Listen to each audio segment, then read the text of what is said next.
안녕하세요, 차플레이 이영빈입니다. 르노 세닉 전기차, 르노 세닉 이테크 100% 일렉트릭입니다. 이 차 지금 르노가 우리나라에 999대만 한정 판매하는 올해 나온 신차고요.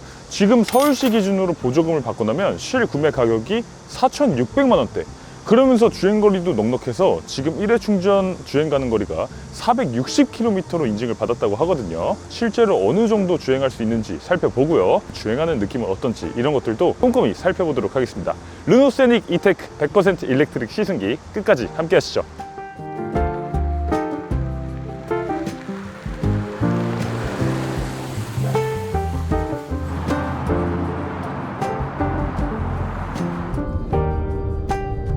그러면 저희가 지금 목적지를 찍었는데요. 여기 하남 종합운동장 전기차 충전소에서 솔비치 삼척까지 가는데 250km 정도 걸리고 다시 돌아오는데 250km 또 걸리니까 한 500km 정도 주행을 해볼 텐데 전비도 리셋을 했고요. 지금 공인인증 전비 같은 경우는 4.4km/kW로 인증을 받았어요. 그런데 이 전비도 어느 정도 나오는지 직접 주행을 해보면서 조금 더 살펴보도록 하죠. 자, 지금 르노 세닉 이테크 같은 경우는 LG 에너지 솔루션의 NCM 배터리 87kWh 고용량 배터리를 탑재하고 있고요. 그러면서 국내 인증 주행 가는 거리는 460km로 인증을 받았어요. 그런데 지금 계기판상에는 지금 출발했는데 613km를 갈 수 있다고 나오고 있습니다.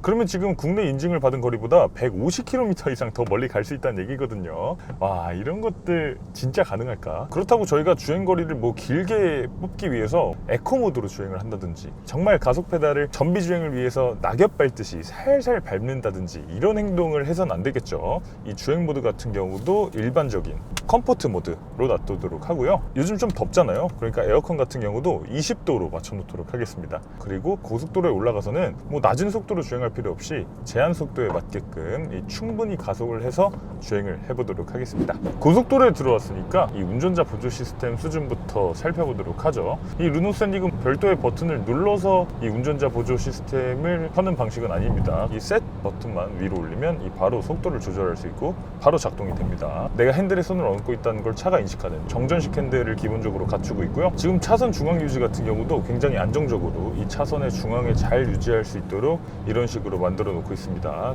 네, 그리고 지금 차 간거리 조절 같은 경우도 4단계부터 가장 가까운 1단계까지 이렇게 4가지 중에 한 가지 거리를 선택해서 이 주행할 수 있도록 하는 이런 기능들도 충실히 갖추고 있어요. 그래서 지금 비가 오는 상황인데도 불구하고 이 앞에 차와의 거리 제대로 인식해서 충분히 부드럽게 가감속을 해주고 있는 모습 볼 수 있습니다. 이 버튼을 누르게 되면 내가 일일이 속도를 설정해 줄 필요 없이 이 차가 카메라로 이 도로 주변에 있는 표지판 속도를 알아서 인식하는 겁니다. 그래서 알아서 이 속도를 변경하면서 주행을 하는 이런 기능도 갖추고 있어요. 자, 그리고 이 르노 세닉에는 프랑스 회사다운 그런 에이다스 기능도 하나 갖추고 있습니다. 예를 들면 이런 거예요. 50km 이하로 맞출 때는 차선 내 오프셋 조정이라는 기능을 통해서 내가 이 어댑티브 크루즈, 이 차선 중앙 유지 이런 것들을 끄지 않고도 내가 이 차를 오른쪽으로 옮기면 이 오른쪽 차선에 붙어서 주행을 할 수 있게 하고, 내가 왼쪽으로 차를 옮기면 이 차선의 왼쪽에 최대한 붙어서 어댑티브 크루즈로 꾸준히 갈 수 있는 이런 기능들을 제공해주고 있어요. 뭐 구급차 이런 비상 상황의 차들이었을 때 1, 2차선 사이로 차들을 통과하게 해줘야 되잖아요. 그렇게 차가 통행할 수 있도록 비켜줘야 되는 상황, 그런 상황에서 그런 응급차들이 통행할 수 있도록 이런 식으로 기능을 제공해주고 있는 거고요. 이 프랑스 같은 경우는 이륜차가 또 고속도로로 주행을 합니다. 일부 주에서는 법적으로 1, 2차선 사이로 이륜차가 주행하도록 만들어 놓고 있어요. 그러다 보니까 이 1, 2차로 사이로 이륜차가 또 지나갈 수 있도록 이런 식으로 차선을 살짝 오른쪽으로 틀어서 계속 꾸준하게 주행을 할 수 있게끔 하는 그런 기능도 가지고 있습니다. 물론 이 기능은 시속 50km 이하의 이 저속의 속도에서만 작동이 된다는 점도 참고해 주시면 좋을 것 같아요. 또 프랑스 차라서 있는 이런 기능들이 하나 더 있는데, 여기 버튼을 2번 누르면 이런 식으로 마이 세이프티 페르소라고 해서 이 나만의 어댑티브 크루즈 주행 설정을 할 수가 있습니다. 내가 어댑티브 크루즈를 켰을 때 뭐 차선 이탈 방지 보조를 켤 건지, 뭐 점선의 차선 개입을 허용할 건지, 뭐 진동 세기는 어느 정도로 할 건지, 차선 중앙을 어떻게 유지할 건지, 운전자 주의 정보를 표출할 건지, 이런 다양한 기능들을 내 입맛에 맞게 하나하나씩 조정할 수 있게끔 해놓고 있어요. 아니, 차한테 어느 정도 이 운전을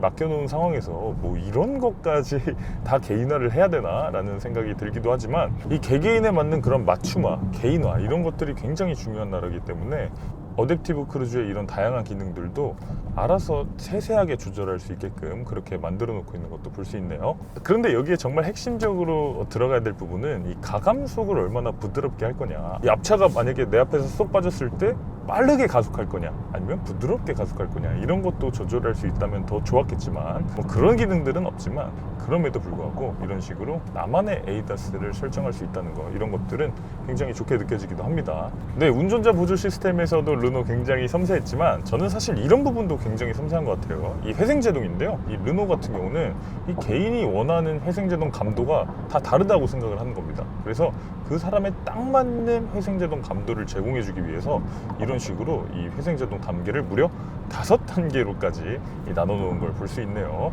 일반적으로는 한 낮음, 보통, 강함 이 정도로 보통 3가지의 이 회생제동 감도를 설정해 놓는 게 일반적인데, 르노는 이걸 무려 5단계로 나눠 놨습니다. 회생제동 감도를 이런 식으로 가장 낮게 하면 일반적인 가솔린 차에서 그랬던 것처럼 페달을 밟지 않아도 꾸준히 흘러가게끔 하는 그런 회생제동 감도를 보여주고요. 네, 이렇게 원페달 드라이브를 활성화하게 되면 페달에서 발을 뗐을 때 이 충분히 감속이 되는 전기차스러운 그런 감속을 보여주고 있는 걸 볼 수 있네요. 그런데 이 회생제동의 강도 자체를 놓고 봤을 때는 다른 전기차들에 비해서 그렇게 강한 수준이 아닙니다. 기본적으로 회생제동을 원페달 드라이브로 놓고 가장 강한 수준으로 놔뒀을 때도 이 회생제동이 그렇게까지 팍 되는 그런 느낌은 아니에요. 이렇게 페달에서 아예 발을 뗐을 때도 그렇게까지 감속이 심하게 되는 느낌은 아닙니다. 내 취향에 맞게 세밀하게 조정이 가능하게끔 만들어 놓고 있는 것도 볼 수 있네요. 웬만큼 이 가속 감속을 팍팍 하지 않는 이상 이 르노 세닉에서 멀미를 느낄 일은 거의 없겠다라는 생각이 들기도 합니다.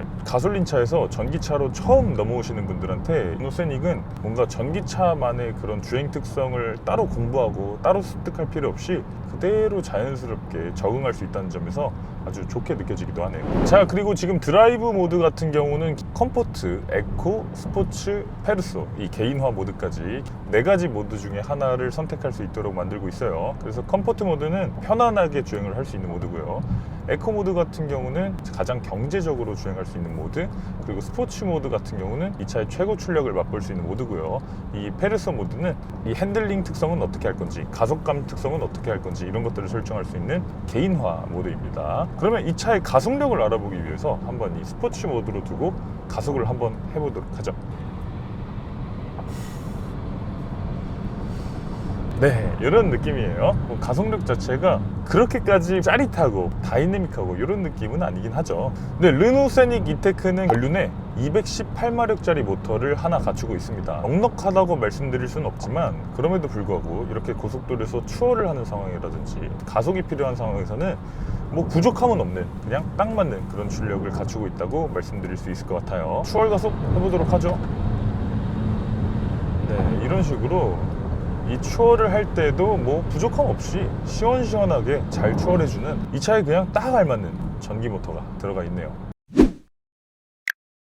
그리고 르노 세닉의 모터 같은 경우는 WRSM 모터를 사용했습니다. 이 BMW가 사용하는 모터랑 같은 방식이죠. 그러니까 이 회전자에 영구자석 대신에 코일을 적용해 놓은 겁니다. 그러니까 이 모터는 영구자석을 쓰는 모터가 아니에요. PMSM 모터가 아닙니다. 이 장점 같은 경우는 중국이 대부분의 이 소유권을 가지고 있는 이런 네오디뮴 같은 이런 히토류를 사용하지 않아도 되는 거, 이런 것들이 하나의 장점이라고 할 수 있고요. 또 하나의 장점은 코일에 흐르는 전류를 유연하게 조절해서 이 속도나 이 힘을 바꿀 수 있는 거죠. 영구자석부터는 자기장 세기를 줄일 수 없어서 고속 주행할 때 이 효율 손실이 발생하게 되는데, WRSM 모터는 이 코일에 흐르는 전류를 조절해서 자기장 세기를 줄일 수 있으니까 고속으로 달리는 상황에서도 이 효율을 높일 수가 있게 되는 겁니다. 그런데 이 BMW는 WRSM 모터의 전력 공급을 위해서 이 브러쉬하고 슬림링을 사용을 하는 방식을 썼습니다. 이것 때문에 작년에 우리나라에서만 논란이 아주 크게 되기도 했었죠. 브러쉬에서 분진이 나와서 모터 구동에 문제를 일으킬 수 있다, 모터를 멈춰버릴 수도 있다, 이런 얘기를 하기도 했었는데 이번에 국토부에서 완벽하게 조사 결과가 나왔습니다. 아무 문제 없는 걸로 결론이 나왔어요. 그러니까 문제가 있었던 애들이 있었는데 브러쉬든 모터에서 분진이 나와서 문제가 발생한 게 아니고 이 조립 불량 때문에 문제가 일어났었던 거고, 실제로 자동차 안전연구원에서 이 브러쉬든 모터에 문제가 있는 건지 아닌지를 제대로 파악해 보기 위해서 이 60만 60만 킬로미터의 내구성 테스트를 진행을 했는데 그 60만 킬로미터 테스트를 진행한 이후에도 아무 문제가 없는 걸로 결론이 나왔습니다. BMW에서 최초로 얘기했던 내구성은 30만 킬로미터였거든요. 그런데 그거의 2배가 달하는 60만 킬로미터의 내구성 테스트를 진행했는데도 아무 문제가 없는 걸로 그냥 결론이 딱 나왔습니다. 그러니까 이 WRSM 모터는 우리가 흔히 알고 있는 그런 브러시드 모터의 구조가 아닌 거예요. 그래서 이 르노 세닉도 지금 이 WRSM 모터를 적용하고 있고요. 이번에 테슬라 같은 경우도 이 WRSM 모터로 가겠다는 전략을 발표하기도 했습니다. 현대차도 마찬가지로 WRSM 모터를 개발하고 있어요. 이 PMSM 모터에서 벗어나서 이 다음 스텝의 모터를 준비하는 거, 이런 것들은 르노, BMW 그리고 많은 자동차 회사들이 열심히 하고 있는 부분이라고 생각되고, 이런 것들이 자꾸만 적용이 돼야 기술을 통한 진보가 이뤄질 수 있지 않나 라는 생각이 들기도 합니다. 기본적으로 르노 세닉은 이 핸들링이 굉장히 민첩합니다. 이런 식으로 차선을 한번 바꿔보는 이런 상황에서도 핸들이 타각을 조금만 줘도 굉장히 민첩하게 반응하게끔 이런 식으로 세팅이 돼 있어요. 핸들의 타각을 그렇게까지 많이 주지 않았는데도 이 핸들링 반응이 굉장히 샤프하게 느껴지게끔 그렇게 세팅을 해놓고 있습니다. 지금 이런 식으로 큰 커브길을 한번 돌아 나갈 때도 핸들 타각을 요만큼 줬는데 차가 그냥 알아서 돌아나가는 느낌, 그런 느낌이 들 정도로 아주 샤프한 핸들링 반응을 보여주고 있네요. 이 르노 세닉 같은 경우는 이 핸들의 조향비를 12대 1로 만들어 놨다고 이야기하고 있습니다. 12대 1이라는 건 이 양산차 중에서 가장 낮은 수준이에요. 보통 일반적으로 승용차는 핸들 조향비를 12대 1에서 20대 1까지, 이 팰리세이드 같은 이 부드럽고 이 편안하게 달리는 자동차는 이 기어비를 좀 크게 만들고요. 스포츠카에 가까울수록 이 핸들링 기어비를 낮게 만들어서 이 12대 1까지 만들어 놓게 됐는데, 이 르노 세닉은 이 핸들 조향비가 가장 낮은 축에 속합니다. 그러다 보니까 이 핸들링이 아주 예민한 그런 결과를 만들어내고 있어요. 아마 사람에 따라서 어떤 분들은 이 핸들링이 너무 민첩하고 너무 기민하다 보니까 이거는 너무 예민한데? 라고 느끼실 수도 있을 만한 샤프한 핸들링을 보여주고 있습니다. 저는 이런 핸들링 특성이 굉장히 마음에 듭니다. 왜냐면 고속에서 주행할 때는 그냥 어댑티브 크루즈 켜면 되고, 도심이라든지 복잡한 환경에서 주행을 할 땐 핸들링이 기민한 게 좋으니까 저는 이런 세팅이 마음에 드는데, 프랑스도 좁은 길이 굉장히 많잖아요. 이 프랑스 차다운 그런 핸들링 특성을 갖추고 있는 것도 볼 수 있네요. 이런 식으로 날렵한 움직임을 보여주는 데에는 분명히 이게 전기차 전용 플랫폼으로 만들었다는 이유도 있을 거예요. 르노 세닉은 기본적으로 르노의 전기차 전문 자회사 이 암페어가 만든 암페어 미디엄 플랫폼을 기반으로 만들어졌습니다. 맨 처음부터 전기차만을 위해서 설계된 이 전기차 전용 플랫폼을 사용하고 있다 보니까 완전히 배터리가 이 차체 하부에 평평하게 통합이 돼 있고, 이 무게중심이 굉장히 아래에 깔려 있어요. 그러다 보니까 이 차는 SUV라고는 하지만 해치백에 조금 더 가까운 그런 움직임을 보여주고 있습니다. 이런 핸들링 특성, 이런 움직임 특성을 봤을 때 이 르노 세닉은 확실히 유럽차의 그런 느낌을 제대로 담고 있다라는 생각이 들기도 하네요.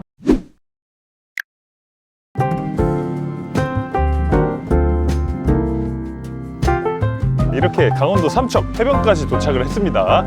여름휴가는 아니지만 이렇게 바다를 보니까 기분도 되게 좋은데요. 강원도 삼척까지 하남에서 거의 250km 가까운 거리를 주행을 해봤거든요. 고속으로도 달려보고 또 정체 구간도 있었고요. 비가 많이 오다 보니까 악천후 상황도 있었는데, 이 많은 상황들을 경험하고 난 다음에 이 차 전비 그리고 남은 주행 거리는 어떻게 됐을지 이 중간 점검을 한번 해보도록 하겠습니다. 경기도 하남에서부터 여기 강원도 삼척까지 241.8km를 주행을 했습니다.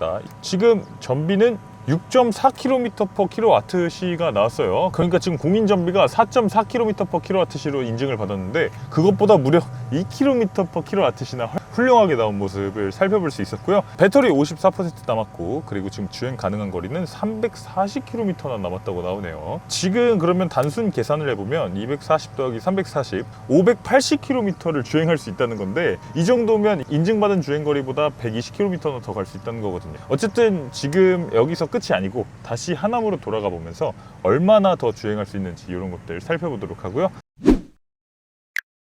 르노 세닉 일렉트릭 디자인도 한번 살펴보도록 하겠습니다. 일단은 르노의 새로운 디자인이에요. 이 푸조에 있던 질 비달이 이 르노로 넘어오면서 만들었던 첫 번째 컨셉트카가 바로 이 세닉 컨셉트였습니다. 그러면서 이 세닉이 이 컨셉트카랑 양산차의 디자인이 거의 차이가 없는 그런 디자인을 만들어냈는데, 기존까지의 르노의 디자인하고는 또 많이 사뭇 다른 것 같아요. 기존 르노보다는 훨씬 더 각진 모습으로 바뀌었습니다. 예를 들면 이런 헤드램프 이런 부분들이 이렇게 딱딱 각진 사각형 형태가 되어 있는 거, 이 MFR 이 반사식 LED를 적용하고 있음에도 불구하고 얄쌍한 느낌의 이런 헤드램프를 적용을 해놓고 있습니다. 프로젝션 LED가 아닌 거는 기능적으로 조금 아쉬운 부분이긴 하지만요. 그리고 이 밑에 이런 식으로 DRL은 이 하단부에 이렇게 별도로 DRL을 만들어 놓고 있고, 기존에 그릴이 있던 부분은 이런 식으로 르노의 이 마름모 로장주 엠블럼에서 가져온 이런 마름모를 그릴 전체에 이런 식으로 이 패턴을 만들어 놨습니다. 이 가운데 르노의 엠블럼이 적용돼 있고요. 이 안에는 레이더가 장착돼 있어서 이 어댑티브 크루즈 같은 걸 할 때 이 차간거리 조절에 도움을 주는 그런 센서도 이 안에 내장된 걸 볼 수 있네요. 자, 그래서 저는 전면 디자인은 일단 디자인적으로 굉장히 마음에 들고요. 네, 이런 식으로 이제 보닛도 한번 열어서 보면요, 차는 전륜구동 모델이기 때문에 지금 모터라든지 인버터가 이 위쪽으로 올라와 있는 거 볼 수 있고요. 물리적인 꼬챙이를 꽂아서 이 보닛을 고정할 수 있는 이런 식으로 만들어 놓고 있네요. 여기에 뭔가 커버를 통해서 이런 부품들을 좀 안 보이게 만들어 놨으면 더 좋았겠지만, 별도의 디자인 커버는 만들어 놓지 않고 위쪽에 이 모터나 인버터에서 올라오는 소음만 조금 막을 수 있도록 흡음재를 달아 놓은 걸 볼 수 있네요. 자, 측면으로 넘어와 보도록 하겠습니다. 이 전륜에 모터라든지 구동 시스템이 장착돼 있기 때문에 조수석 팬더 쪽에 이런 식으로 충전구가 위치하고 있는 거 볼 수 있고요. 측면에서 이 휠이 가장 멋집니다. 이 르노 세닉에 처음 적용된 이 20인치 휠, 굉장히 대구경의 휠이죠. 이런 것들도 보면 지금 휠 볼트가 안 보이도록 이런 식으로 꼼꼼하게 마감도 해놨고, 그리고 이 로장주 엠블럼 이런 것에서 영감을 받은 기하학적인 휠을 만들어 놓고 있는데, 이런 것들도 굉장히 공기역학적으로 도움이 될 것 같으면서도 디자인적으로도 아주 멋진 르노라는 딱 느낌이 드는 그런 멋진 휠을 해놓고 있는 것도 볼 수 있네요. 자, 그리고 도어 캐치 타입도 굉장히 독특합니다. 이런 식으로 여기를 눌러서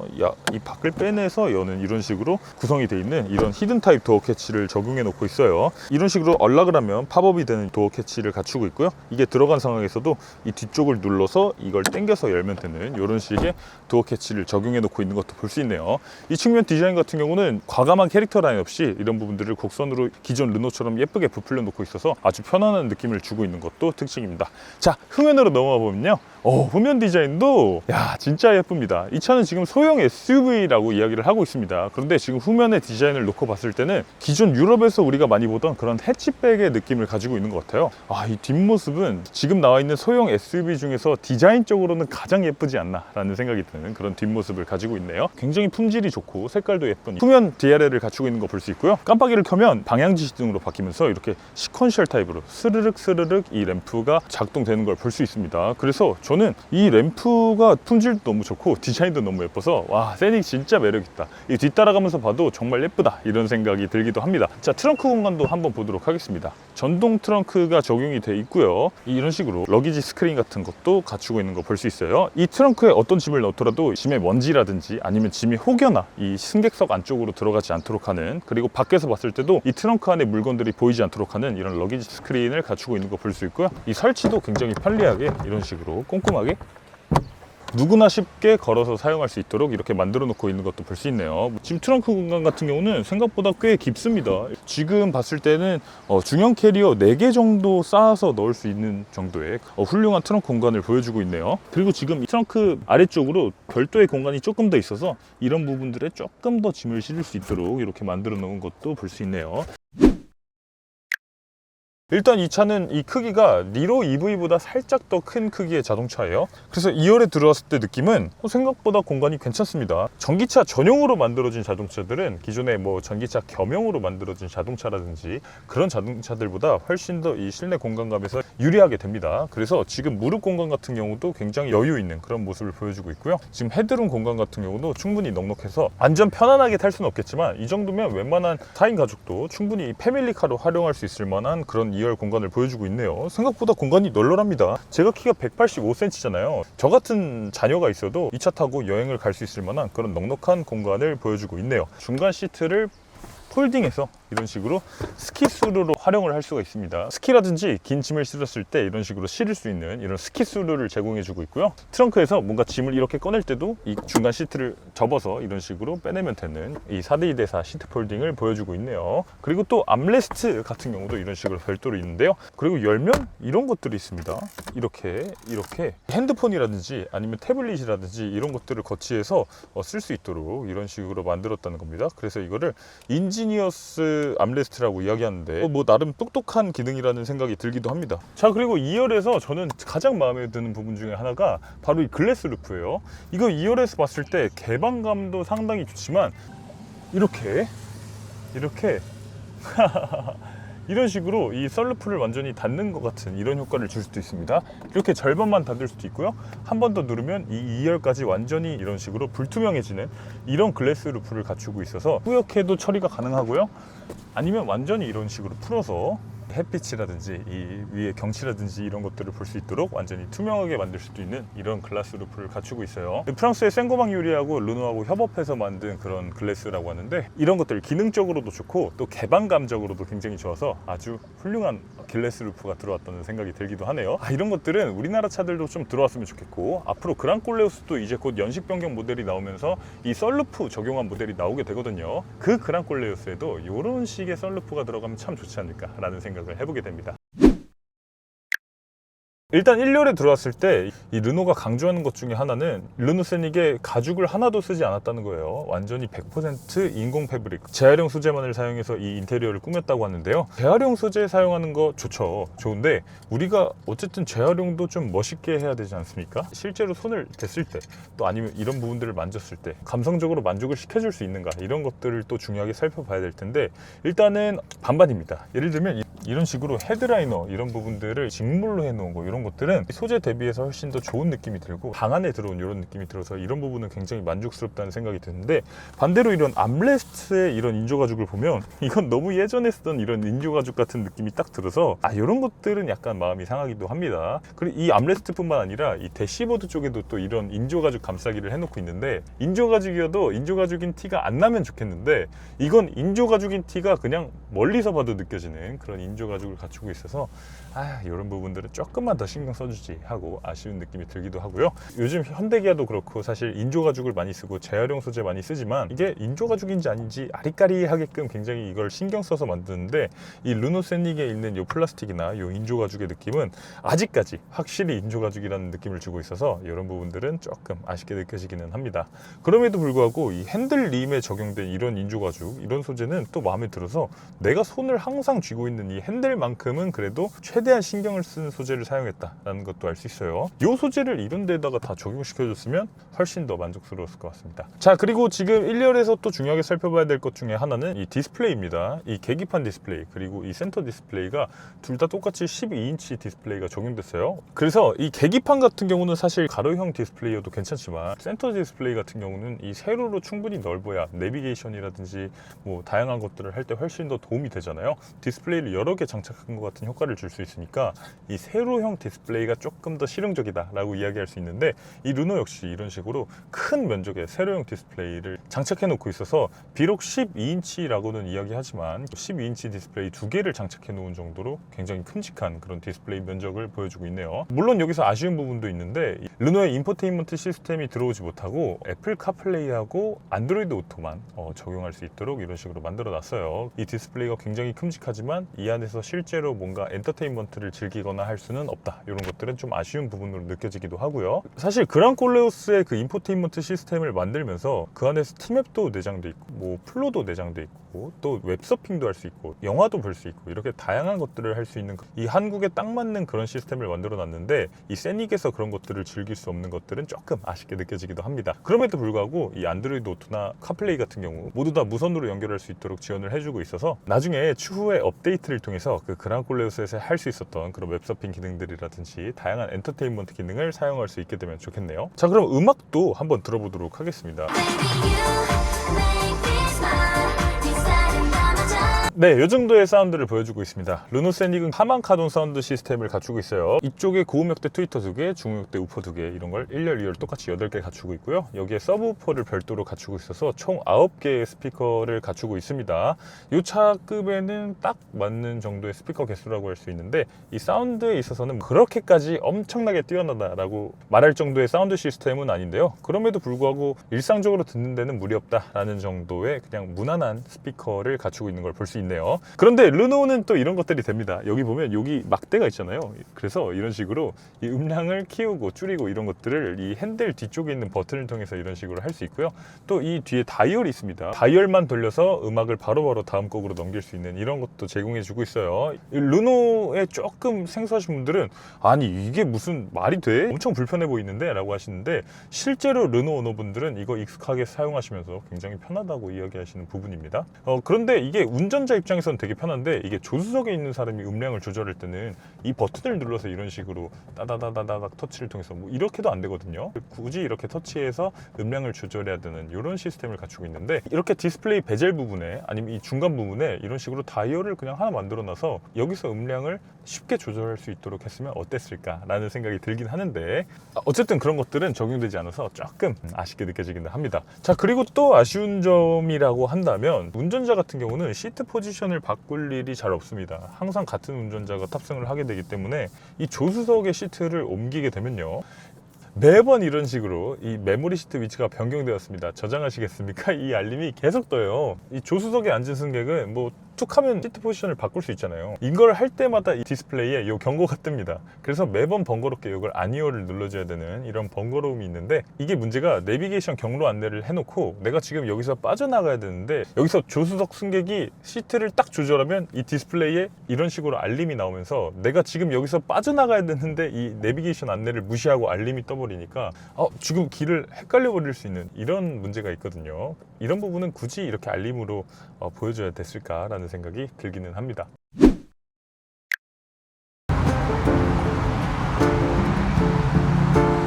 지금 르노 세닉이 다 좋은데 소음 부분에서 저는 개인적으로 조금 아쉬운 부분이 있습니다. 일단 기본적으로 뭔가 모터에서 나오는 소음이나 풍절음이라든가 이런 것들은 그다지 크게 느껴지지 않거든요. 르노 세닉 이 차 자체는 일단 기본적으로 정숙하게 잘 만들어진 것 같아요. 근데 타이어에서 나오는 소리가 조금 저는 느껴집니다.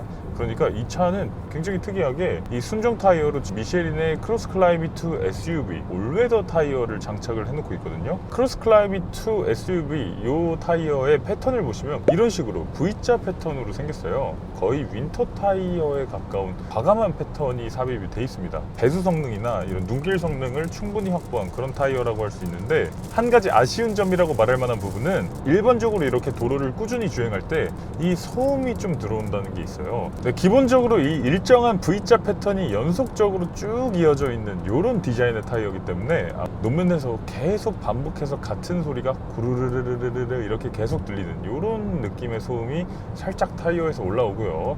물론 이게 어쩔 수 없는 부분이긴 합니다. 지금처럼 잘 포장된 노면을 달릴 때도 일정한 주파수의 소음이 계속해서 귀에 들린다는 점은 조금 아쉬운 부분이기는 해요. 요즘은 올레드 타이어도 그래서 조금 바뀌는 추세입니다. 요즘 뭐 한국 타이어 같은 경우는 이 웨더플렉스 GT라고 해서 올웨더 타이어를 만들어도 이 비대칭 타이어로 만드는 경우가 많거든요. 노면의 소음이 최대한 올 시즌 타이어에 가까운 정숙성 수준이 나올 수 있게끔 만들어 놓고 있는 걸 볼 수 있는데 미쉐린 크로스 클라이밋2 같은 경우는 이 V자 패턴을 갖추고 있다 보니까 아직까지는 이런 노면에서의 소음 같은 것들이 나오는 걸 볼 수 있네요. 그럼에도 이 소음에 예민하시지 않은 분들이라면 이 빗길 성능이나 눈길 성능이 더 우수하고 봄, 여름, 가을, 겨울까지 이 타이어 하나로 이 4계절을 다 운영할 수 있는 타이어이기 때문에 경제성 측면이라든지 안전성 측면에서 올웨더 타이어를 적용된 거를 만족해 하시는 분들도 분명히 계실 것 같습니다. 네, 지금 서스펜션 같은 경우는 전륜에 맥퍼슨 스트럿 그리고 후륜에는 멀티링크 구조를 채택을 하고 있습니다. 지금 승차감을 살펴봤을 때는 기본적으로 조금 단단한 느낌이기는 해요. 우리가 일반적으로 유럽 자동차라고 하면 떠올리는 그런 정도의 단단한 승차감, 좌우로 움직이는 롤링 현상이나 앞뒤로 움직이는 이런 피칭 현상들을 최대한 많이 허용하지 않는 좀 단단한 느낌의 서스펜션이 장착이 돼 있어요. 그런데 이 차가 지금 4,500mm가 조금 안 되는 기아 니로랑 비슷한 정도 크기의 자동차거든요. 이런 컴팩트한 자동차라는 점을 생각해 봤을 때 지금 저는 이런 느낌의 서스펜션 세팅이 이 차에 가장 잘 어울린다는 생각이 듭니다. 이게 우리나라에 지금 팔고 있는 그랑콜레우스라든지 이 르노 코리아에서 개발한 자동차들과는 확연히 이 방향성이 다른 것도 볼 수 있어요. 그리고 지금 계기판 디자인 같은 경우 여러 가지로 바꿀 수가 있습니다. 예를 들면 이런 식으로 내가 지금 얼마나 효율적으로 주행하고 있는지, 내가 가속 페달을 밟고 있는지, 아니면 회생제동을 하고 있는지, 이런 것들을 볼 수 있는 그래프가 기본적으로 제공이 되고요. 내가 지금 이 애플 카플레이를 이 계기판에도 연결해서 내가 지금 주행하고 있는 이런 지도도 이 지금 디지털 계기판에 넣어 놓을 수 있어요. 이 디지털 계기판이라면 이렇게 다양한 것들을 할 수 있어야겠죠. 그리고 또 내가 지금 어댑티브 크루즈를 어떻게 켜고 있는지, 이 내 차 주변의 상황들을 이 차가 인식하고 있는 이런 그래픽을 만들어 놓고 있기도 하고요. 또 이런 식으로 내가 앞차와의 간격을 어느 정도로 설정해 두고 있는지, 이런 것들도 이 디지털 계기판에서 볼 수 있습니다. 일반적으로 이런 복잡한 그래픽 대신에 그냥 계기판 본연의 기능에 충실하게끔 이 숫자가 잘 보이도록 이렇게 만들어 놓을 수도 있어요. 그런데 이 계기판에 이어서 HUD 정도 더 넣어줬으면 어땠을까 라는 생각이 들긴 합니다. EV3급의 자동차, 니로급의 자동차에도 다 HUD를 넣어놓고 있어서 이 경쟁 차종들에 비해서 HUD가 없는 거, 이런 것들은 약간의 부족한 점, 이런 걸로 느껴지기도 합니다. 있었으면 좋았겠지만 없다고 불편한 정도는 아니에요. 이 계기판의 시인성이 워낙 좋고 숫자라든지 이런 것들이 아주 큼직큼직하게 잘 보이도록 이렇게 설정이 돼 있기 때문에 이 HUD가 없다고 아쉽진 않지만 있었으면 더 좋았겠다 라고 생각이 듭니다. 그리고 지금 2열 배터리 하부 같은 경우에는 르노가 프랑스 소방당국하고 협력해서 만든 파이어맨 액세스라는 게 있다고 해요. 이 구멍이 있는데 여기다가 호스를 체결하면 이 배터리팩 내부로 물이 쭉쭉쭉쭉쭉 들어가서 이 배터리 화재가 일어나는 거를 초기에 진압할 수 있다는 거죠. 어쨌든 르노가 이거를 프랑스 소방 당국하고 같이 개발한 거다 보니까 확실히 프랑스 안에서는 이 소방관들이 이런 것들에 대해서 충분히 교육이 되고 이 화재 진압에 도움을 줄 수 있을 걸로 예상이 돼요.